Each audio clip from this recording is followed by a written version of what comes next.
同志们，同志们，我们都在轰轰烈烈的，站起来，站起来！ Welcome out there to the, what is it, 240th edition of China Now, right here on SantaCruzVoice.com.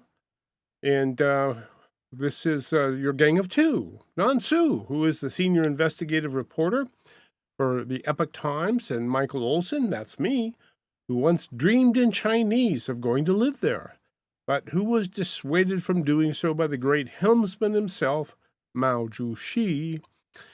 Well, each week, Nancy and I take the news of, by, and from China, and we ask China now, friend or foe, war or peace.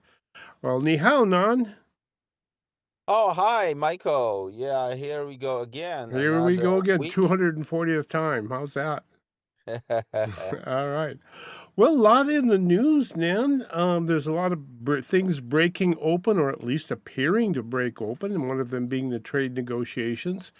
In hour two, we're going to do something a little bit different. There was a great article in Epoch Times about a rural agricultural worker who found himself in deep trouble with the CCP. And so it's such an interesting article because it really does paint a good, an accurate picture of what it's like to live and work in China. And we call this segment Lies, Damn Lies, and Statistics. And so that should be a very interesting look inside China, as seen from the eyes of somebody who works in agriculture. It's like somebody working out in Tulare, counting bees' nests or some beehives or something like that, and what happens to him. So that's what we're going to pick up in hour two. And by the way, the phone lines are open and ready for your call. All you have to do is dial 831. You're not hearing me. 831-265-5050. No sound. I think it's on your end. Okay, good. There you go. We're there. We're together, and none has a sound now. Okay. Well, ladies and gentlemen, yeah, we're going to be hosting phone calls today, and we'd love to have one from you. 831-265-5050. A lot of issues on the table. We'll start with a follow-up from last week's story. Last week, we talked about two students at the University of Michigan who were spreading a crop-killing pathogen, or at least studying it in contravention to all the rules and regulations. They snuck this plant-killing pathogen into the University of Michigan laboratory and were cooking it up in a big kettle, I think, or something like that. And this week, well, guess what? It keeps going on. According to an Epoch Times article by Eva Fu, there's another pathogen smuggler, this time from guess where? Wuhan. Where else, right? Well, and the story is really interesting. It starts off something like this. She says she sent 5 to 10 packages, but some were lost in transit. Now, what the heck was in those packages? Roundworm clones that contained various microorganisms with which she could, plasmids they're called, with which she could change the genes of these roundworms. Now, if this sounds familiar, this is a lot like what happened in the laboratory of Dr. Ralph Barrick at the University of North Carolina, who had a Chinese assistant by the name of Dr. Shizhen Li, and the bat lady. The bat lady of Wuhan, exactly. And Dr. Shizhen Li and Dr. Ralph Barrick were figuring out how to change the genes of this COVID virus, and they did it by gain of function. Function research. Or another word for it is weaponizing it. Yep. right? So that's essentially what they were doing. They're weaponizing the COVID-19 virus. Now, when the federal government found out about that, what did they do? They said, hey, you can't be doing that. And so Dr. Shurjan Lee took the virus, put it in a who knows what, and carried it back to Wuhan, where it eventually was propagated and set free, or it escaped, one of the two, to cause all kind of heck throughout the world. Now we have Chinese students, graduate students at the University of Michigan, who appear to be doing the same kind of research. Might be wrong.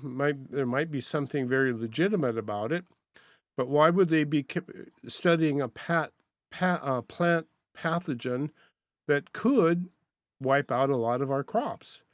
And what are they doing with a roundworm? Um, and so that they're smuggling in.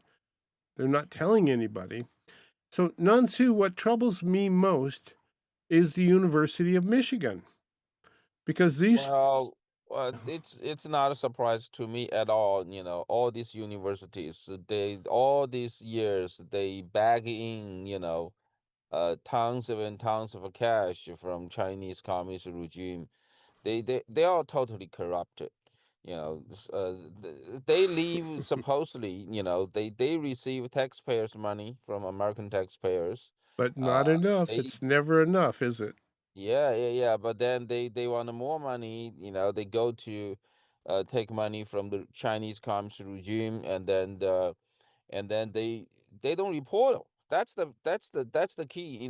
If you take American taxpayers' money and the American taxpayers' money fund your research, and if you take any other foreign country's money at the same time for the same project, you're supposed to report the money that you take in.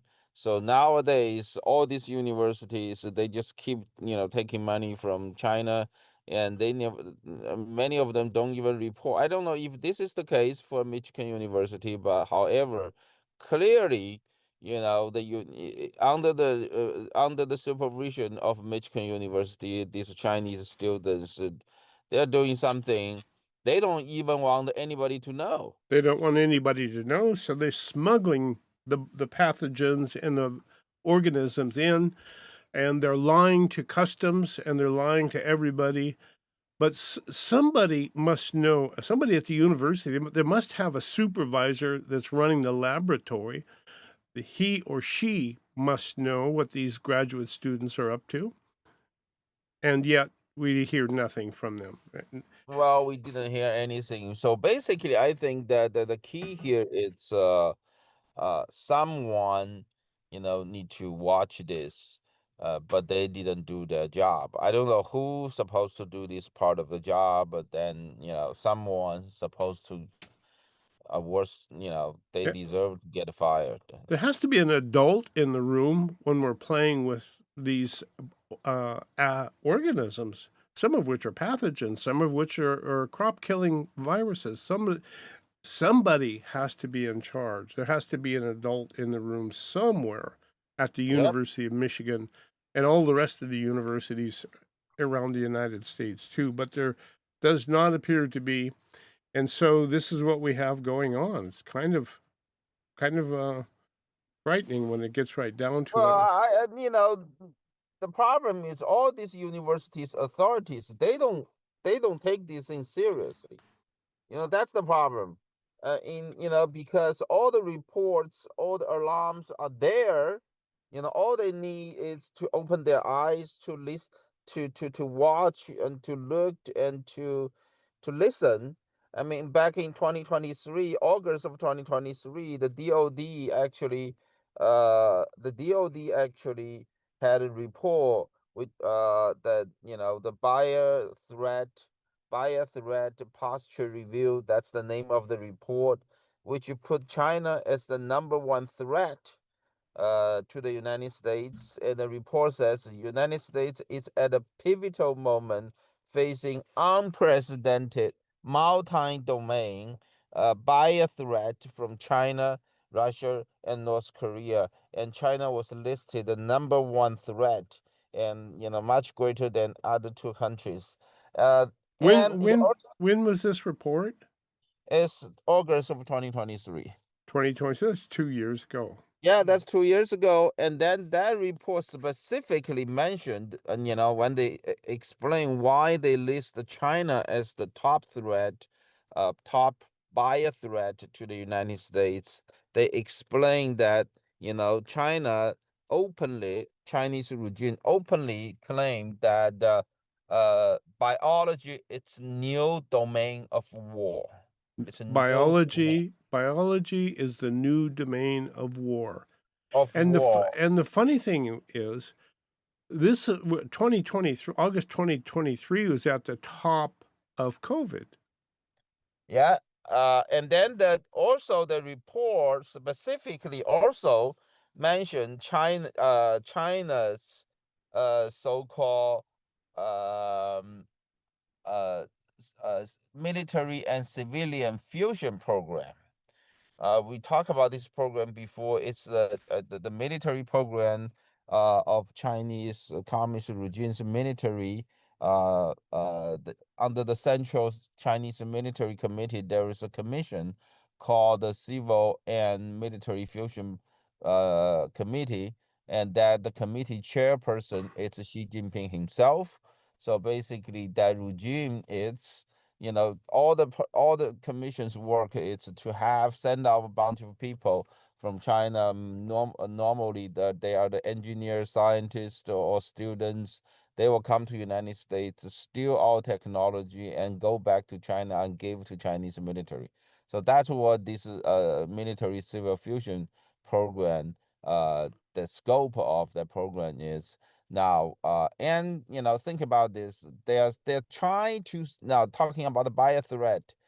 The part of the work that this fusion program has done is to have their people come to United States, steal the biotechnology, and go back to China and give to Chinese military. Now, one typical example, most prominent example of that civil and military fusion program is Wuhan's lab.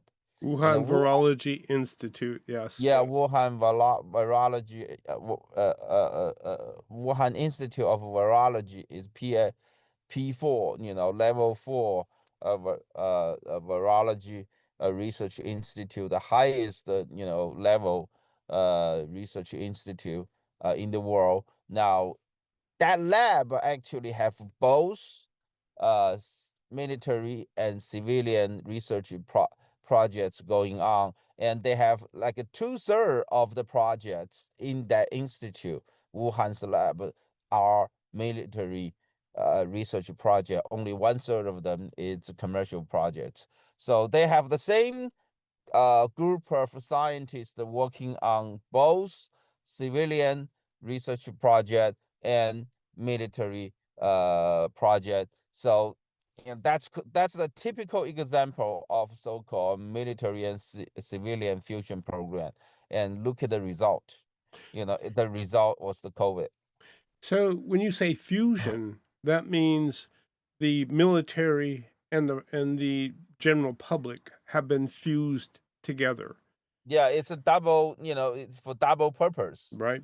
So they do this for the double purpose, and So if you're selling noodles on the streets of Beijing, you could be put to task to become a warrior for the military because you are a warrior for the military by the military fusion program. Everything, every business in China is a weapon of war.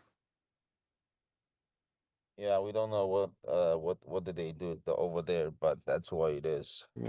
Now, one of the things that we see in this situation with these three students now that have been busted at the University of Michigan, it is said by all of the accounts that I've read that they are loyal members of the Chinese Communist Party. I would think they would have to be members of the Chinese Communist Party to have the privilege of studying in the United States. Am I wrong? No, don't have to. There's, it depends. People try to get out of China. There are Yeah. people, as long as it, you don't have to, have any privilege to get out of China. But those people who receive pay from Beijing, Ah, okay. that's different. There are two different type of people coming to the United States. There are people, somebody like me. I just came to United States. I want to because I was chasing my girlfriend, right? Best reason in town. Yeah, so I don't have any scholarship, and then I don't have anybody, Okay. Nobody's bankrolling you. that's right. I have to work my butt out. It's like I work in the cafeteria of the university. I wash the dishes, and then, I do busboy work, and I have to do all that to support myself. Uh and there are, of course, there are other kind of different people. Maybe some, they got to pay from the Chinese government.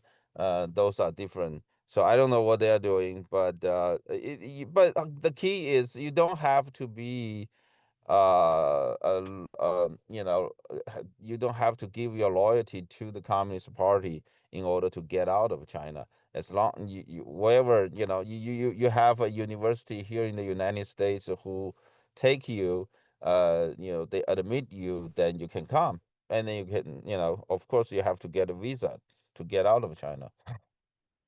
So it's it's a good chance that these students are actually pursuing an academic breakthrough of some kind. But it's also a pretty good chance that they're spying for the Chinese Communist Party. Well, first of all, we don't have to first of all specify who they are, but the problem is they're doing the harm. They're bringing something that's dangerous to the Yes. U.S. agriculture. It could be big scale. I mean, if it's spread out, it could be, and then it could be multi-year Yes. impact. Those things, because it's go it you won't just buy, one crops die and then the next crop comes, they go away. No, they don't go away. So, Well, who do and we then, look? Yeah, who do we look to to take charge of this situation? well, Obviously, the students are going to come if they can come, and they're going to do what they can do because they're young students and having a good time and pursuing, pursuing knowledge, and they're going to do what they want to do. But shouldn't someone be watching out for us? I don't know. I think somebody, need to make some policy to watch these people, especially if they, you know, Uh, I think all around the world there's a lot of countries with talents. We can get them here to study, to help us, and then we don't have. Why are we, still? Um, Uh, it's a tough I don't one. have explanation. I don't have explanation to this U.S. I don't policy. either, but it's a silly one at any rate. Well, talking about a silly one, finally, Xi Jinping and President Donald Trump got together and reached an agreement of some kind in which they have established a framework by which they can figure out how to work together. Now, do you think this is the beginning or the end? Yeah, I think it's the Uh, beginning. I think that it's good they finally talk to each other, and I also hope that the Trump and U.S. government actually learn a lesson from this, that uh, we have been in so many years totally screw up in panda love, and we gave China so much, and we let China become dominant, basically dominant in rare earth, right? So you let them dominant, that's how much trouble we are in.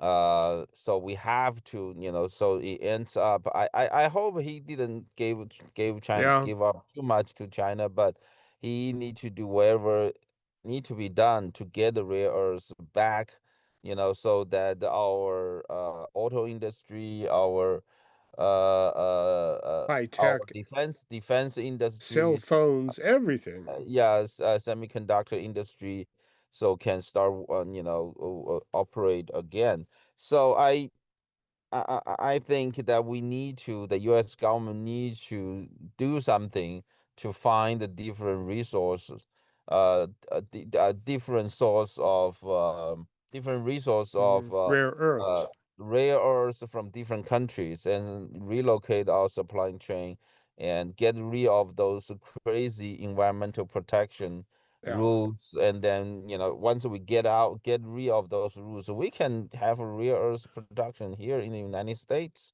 Well, I did a search on Chat GPT and just asked Chat GPT, hey, don't we have rare earths here in the United States? Well, Chat GPT says yes. The U.S. has a sufficient geological supply of rare earth elements.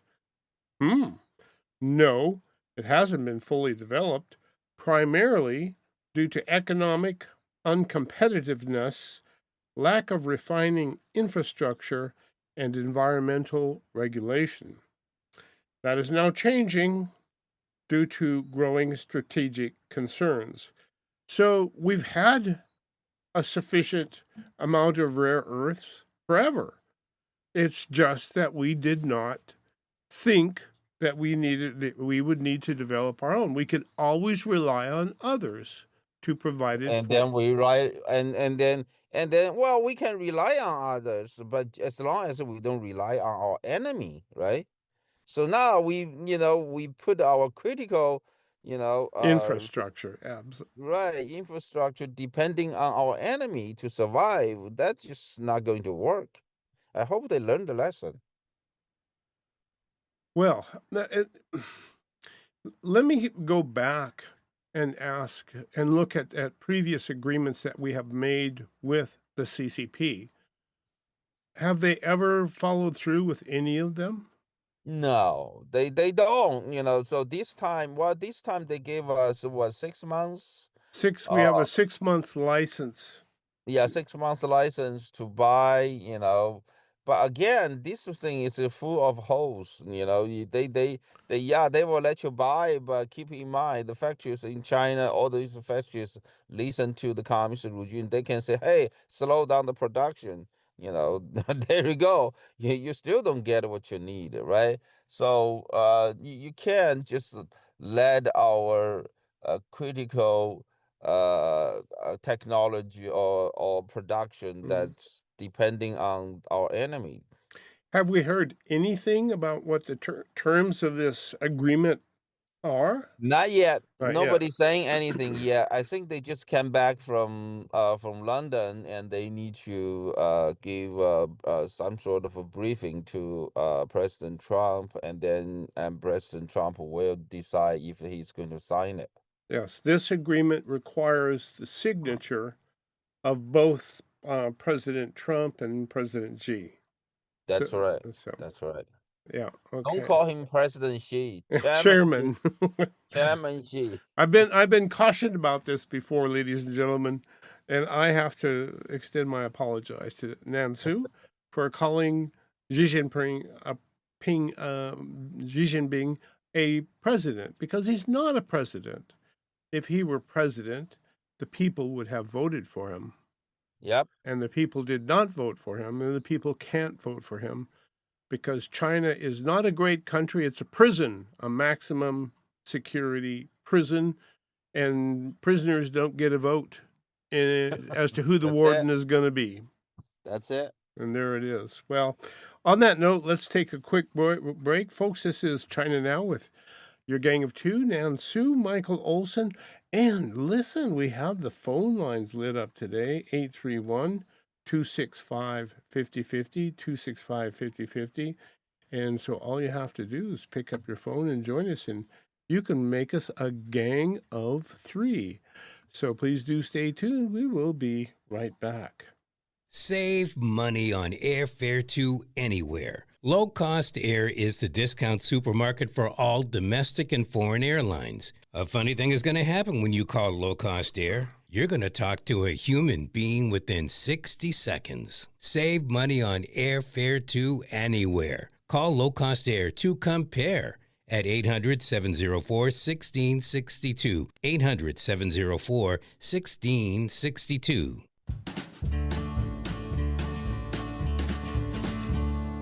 Deer fence, wood fence, livestock chain link, vinyl, iron fence, Cypress Coast Fence, Cypress Coast Fence. I'm Kevin Donovan, the owner of Cypress Coast Fence, Monterey Bay Area's premier fence company. And I'm Katie Donovan, Kevin's sister. I'm one of the project coordinators. I'll help you choose the best fence for your needs, and I'll be with you for every step of the project. We work with local suppliers and employ quality craftsmen to build the right fence to secure, protect, or privatize your property. We've been in business for 15 years and have been voted best fence company for 7 years running. Give us a call for your no-obligation consultation at 831-783-1500 or at cypresscoastfence.com. We don't just build fences, we make good neighbors. Deer fence, wood fence, livestock chain link, vinyl, iron fence, Cypress Coast Fence, Cypress Coast Fence. The Hook is California's first ever cannabis outlet. 100% locally owned and operated, we're here to be your friendly neighborhood hookup. We believe that everyone should have access to fairly priced cannabis, so we work hard to get it to you for 30 to 50% less than the other guys. If you're 21 or older with a valid ID, visit us in Capitola or in Watsonville today. We're here to be your friendly neighborhood hookup. Check out our website, hookoutlet.com, for deals and stay groovy.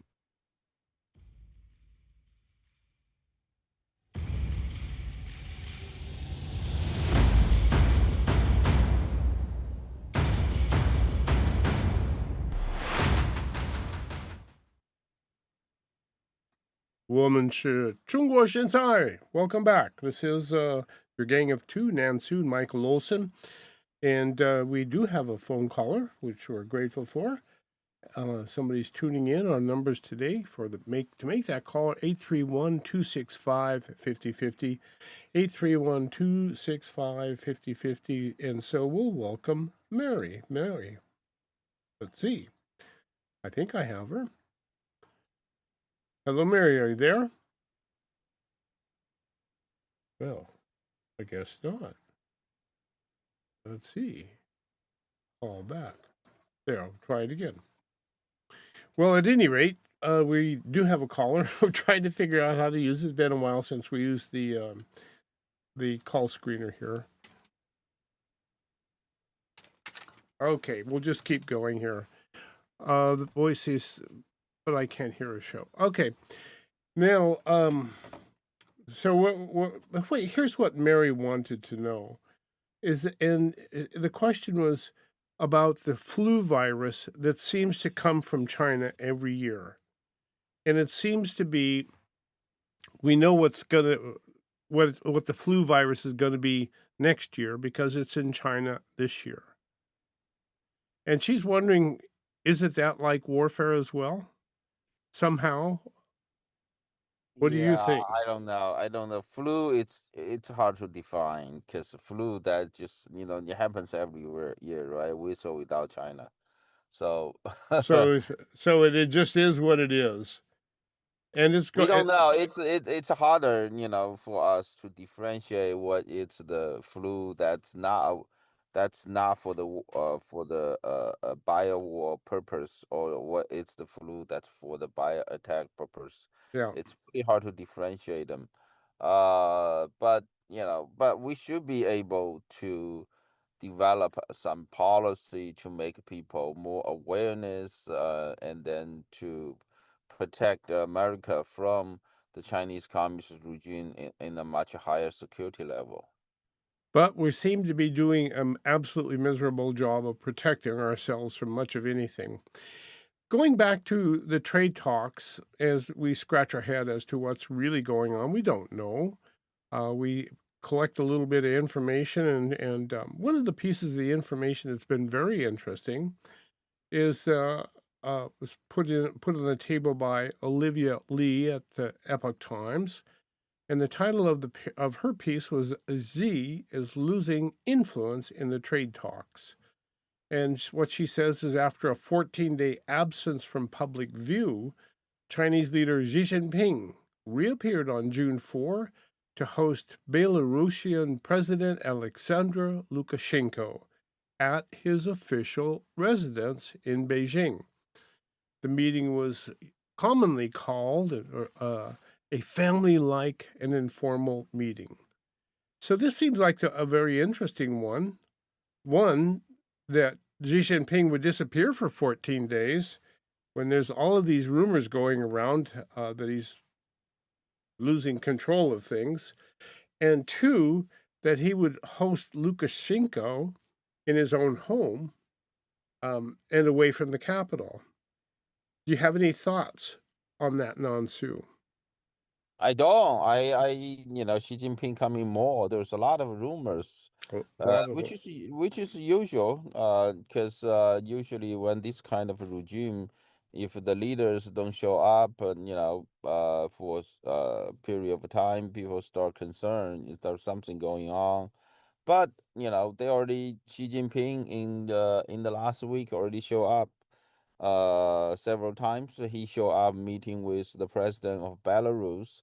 He showed up to two funerals of a high-level communist regime leaders' funeral, two of them. And also he showed up to receive some sort of uh, basically the report is that Dalai Lama.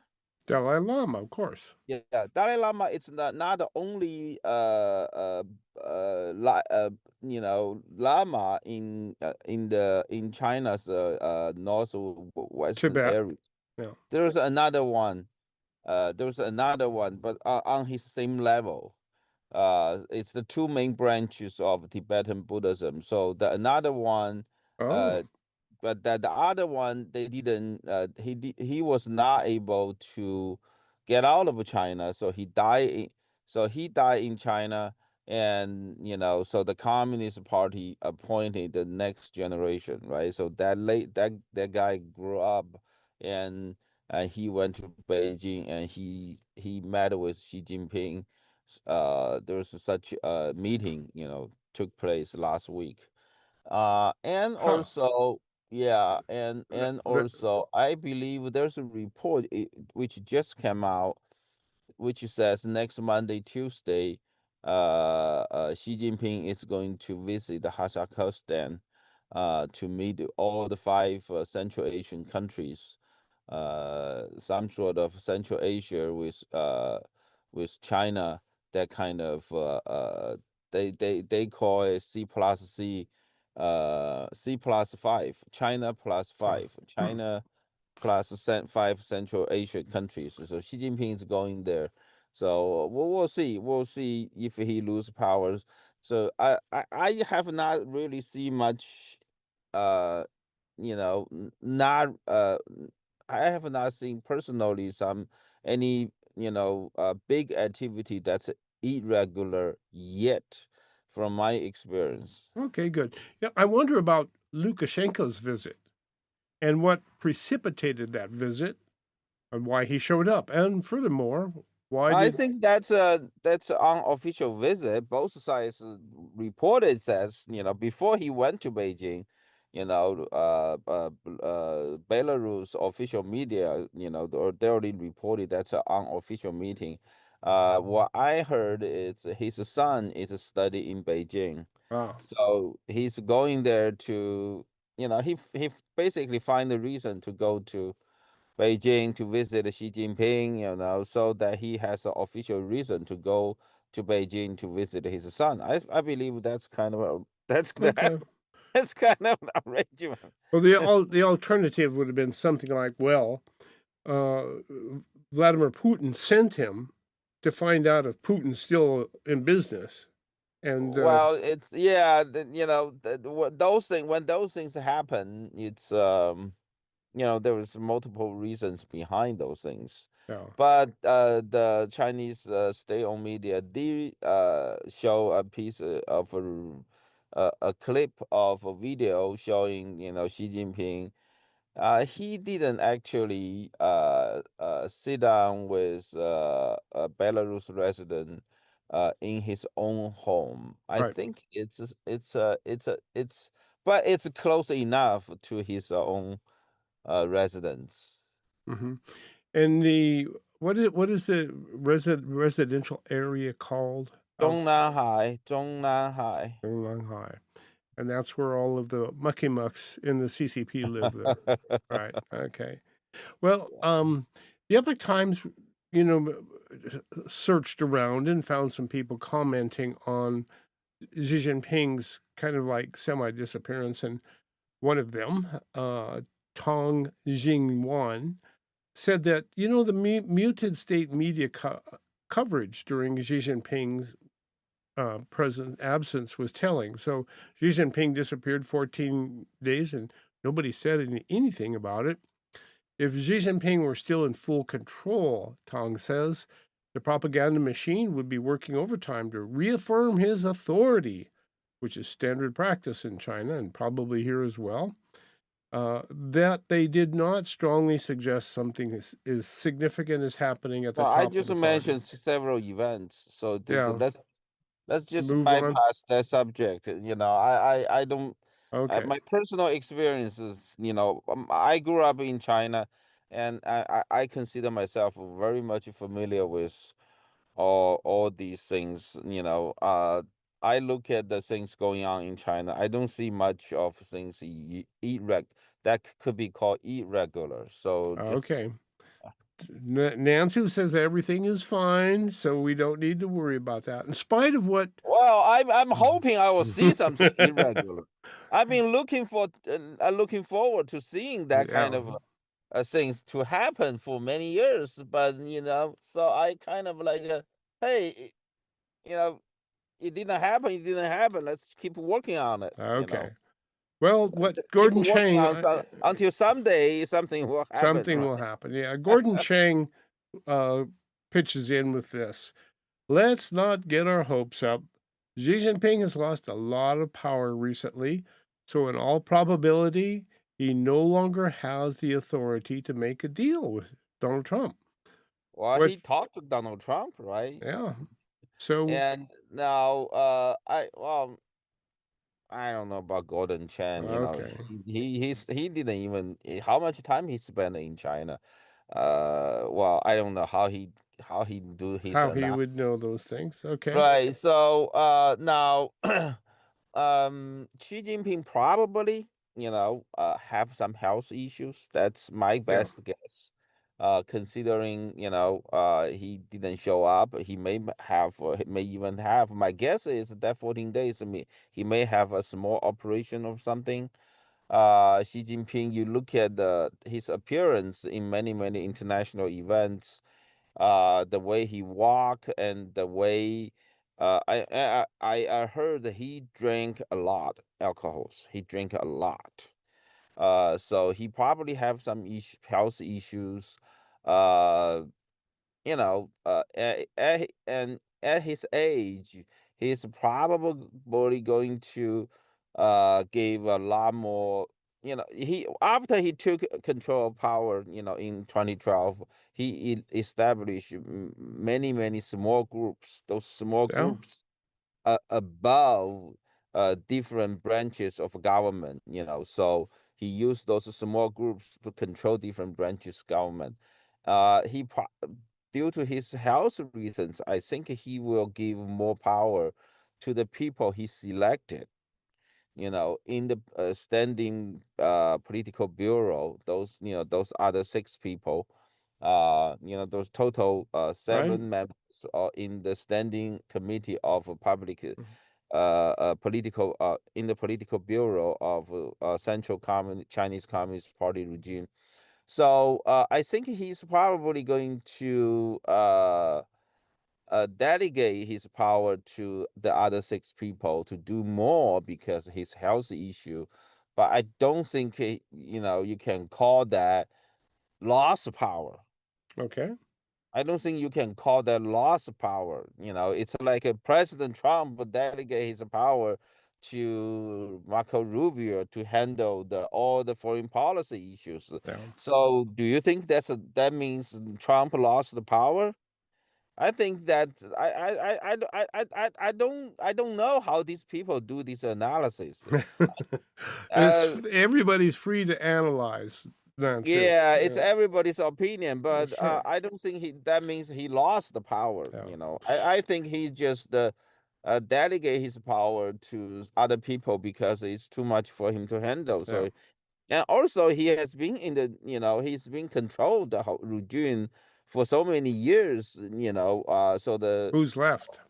yeah, all the people on the top circle, or it's all the people, every one of the communist high level officials within the top circle was handpicked by him. Now, one of the most memorable, generally speaking, when you see video clips of the Chinese government in action, meeting in their big room and everybody clapping in unison and all of this, a very boring video, except for one occasion that I recall. I'll bet you do too. And that was the occasion when Xi Jinping had Hu Jintao hauled out of the auditorium in front of everybody. Yeah.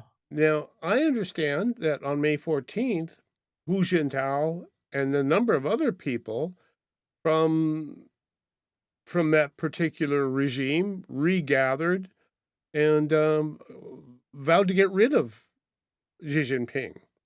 Now, that would be an irony, would it? Wouldn't it not? To I don't see that happen. Okay, fair enough. I don't see that happen. There are those kind of rumors. They Yeah. say Hu Jintao and a bunch of other old people, that the retired leaders. I personally I don't believe that. Yeah, because he if he could have done it, when he didn't even do it when he has the power, when he was at a position, he didn't even do it, and now I believe Hu Jintao, it's getting some sort of old man's disease. Well, how do you call those diseases? They cannot even recognize their family. Dementia. Dementia. I think he's in dementia. I don't think he's actually able to do those things. Um, well, Yeah, just take a I few I would days. have Just no. see. Let's just wait a few more days. It's going to Okay. verify or if these rumors are true or not. Just watch if Xi Jinping go to Central Asia, Kazakhstan, to meet those Central Asia country leaders. Good. But that's why we talk about him here, so that when people see or hear in the press that something is happening, maybe they have an idea of what exactly is going on or Yeah, might be it's going like on. they know what's going on. I mean, it's nobody knows what's going on. It Okay. doesn't mean why just the analysis I give you. It doesn't mean it was correct because it's a black box over there.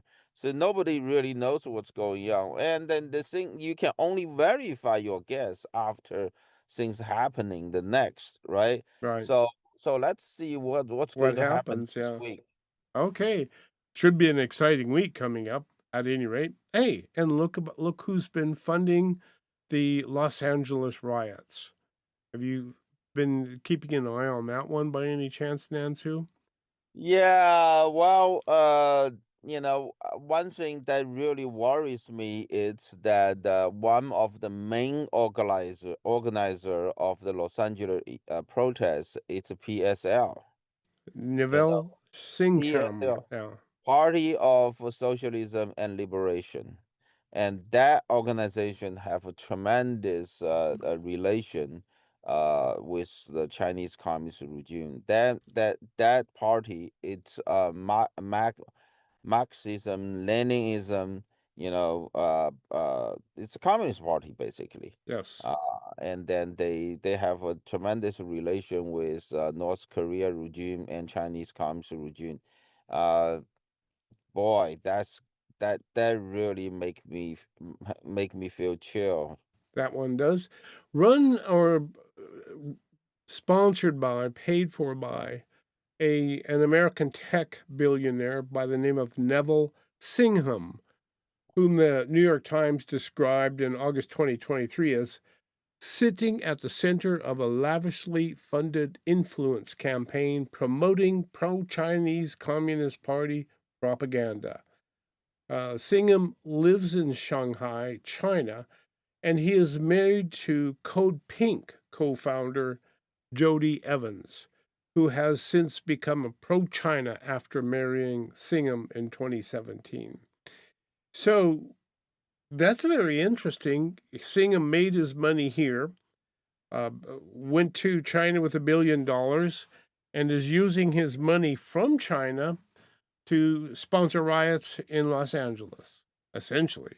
I'm not sure if we have the direct evidence on that, but we do know that PSL has tremendous relationship with Communist Party, but I don't think we have the evidence to say that that billionaire that's very close to the communist regime, it's actually behind the scene supporting the Los Angeles riot. You Well, know. what the story says. The story's where is it from? It's out of the Daily Caller. An ascension. I think that billionaire is giving money to PSL. That's for Yeah. sure. And a bunch of other organizations that do Right, with it but we what they don't. But will. did he gave the money to them specifically? Say you go to LA riot. I don't know if we can say that. Probably can't. Well, we can say it, but we have We to don't say know. So we we don't don't know know. if it's true or Yeah, we not. don't know. Yeah. So that's the direct evidence, right? But but no doubt he's giving tremendous money to PSL, and PSL is the main organizer of the Los Angeles riot that Right? took place last weekend. Okay. We could say that Neville Singham probably gave a lot of money to PSL, with whatever intention at any rate, but we do know that PSL was certainly part of the riots in Los Angeles. And Right. so Peter Schweizer did some other checking, and he also found that he could follow the money to Mexican cartels, China, taxpayer funded NGOs, and even teachers and service employee unions. So it seemed like, and here's the interesting thing, there's an organization called the Coalition for Humane Immigrant Rights, CHURLA, which received $34 million from the state of California in 2023, which is up from $12 million it received in 2022. Churla even received $450,000 in grants from the Federal Department of Homeland Security during the Biden administration's for citizenship education and training. So, wow. And also, the teachers union and the service employees union were also involved in the riots, and others who are also, it's what does it say? A local SEIU union president was arrested for committing property damage during the riots. So it sounds like everybody's getting involved in it, and it sounds like taxpayers are paying for it too. How does that work? Don't know. uh, Strange. yeah. So is there a way of getting a hold of that? I guess the only thing we have is information. And if we can get the information out, dear fellow residents of California, you just gave $34 million to this nice organization to raise hell and burn things in Los Angeles. Yeah, I know, but hey, I hope our government actually go back to check seriously where the resource this PSL gets money. We someone need to do a job to cut off their financial resources, so they cannot continuously destroy America. Well, amen to that. But if we do, they'll just change their name, right? Well, you just have to do it one by Yeah. one. Just Whack-a-mole. I think the yeah, game is you have called to whack-a-mole. just like keep working on that. It's Yeah. just like you have a killer today, and then even you arrest the killer, you send him in jail for sure. A few days later, it'll be another killer to show Yeah. up. So you just have to keep doing it. So you have to keep fighting. Yep. And I guess that's true. We always want to find a world in which there is no strife and no gunfire, no wars, but there never seems to be that world. And yet what we have to do is keep fighting for it. Because if we quit fighting, it'll just all go to crap. Yep. Well, the whole world will look like downtown Los Angeles. Or should we call it Lost Angeles? Probably should, given what we've seen. Lost. Lost Uh, Angeles. yeah. Well, you can see you got a bunch of foreigners who are waving a foreign national flag and burning American private property in the publics in front of American public, in front of federal government, and they're I saw that some of those people there, but they make a kind of statue, like a head shade statue, like Trump. So they use Right. they use a rope, hanging his head. It This is the direct threat to American president, and also they attack police cars. They attack police personnel who trying to secure public order.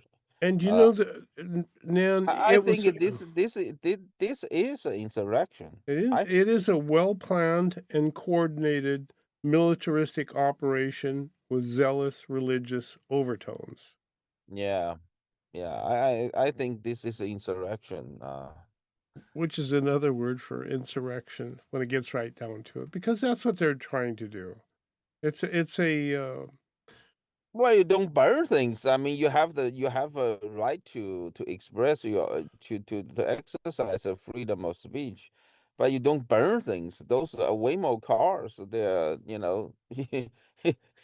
I saw the one photo. It was interesting. One video clip.